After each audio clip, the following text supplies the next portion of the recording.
Hello students, let us start with subject English Grammar, 4th weekly, lesson number 17, forms of verbs. Now before starting with the chapter forms of verbs, I would like to ask you one question, that is, why do we need to learn about forms of verbs? So the answer is, a verb is a part of a speech which is used to describe a motion or convey a subject in action. Now verbs are very important part of speech because without them a sentence cannot exist. Henceforth, forms of verbs are important because they helps us to communicate about different events in our lives by combining words into sentences. So this is all about forms of verbs, the importance of forms of verbs. Now here we can see that there are 4 different forms of the verbs.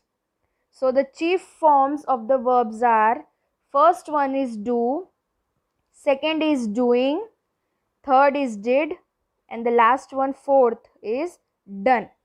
Now in first sentence over here, number 1, do. I do it every day.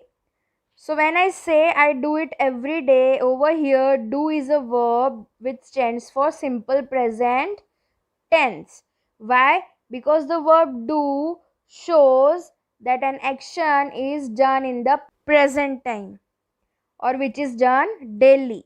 Therefore we can say do, which is the verb, it stands for the simple present tense.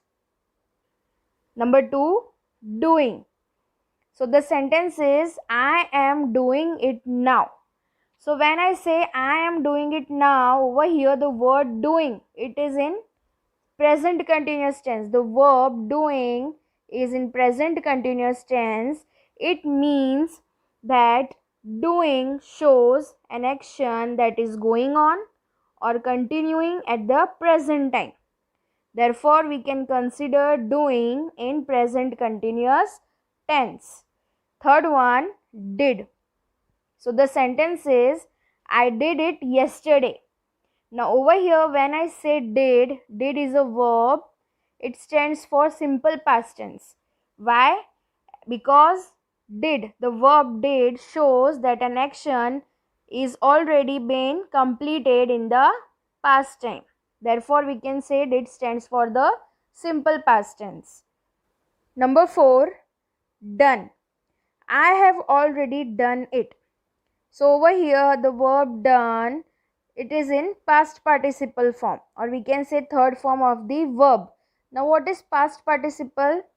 So past participle means the verbs that are ending with ed, en, d, n and t. So when I say I have already done it, over here done is a verb. It stands for the past participle, or we can say it stands for the third form of the verb. So now there are 4 forms of the verbs. Chief forms of the verbs, they are do, doing, did and done. Do stands for simple present tense. Doing stands for present continuous tense. Did stands for simple past tense. And done stands for past participle, or we can say third form of the verb.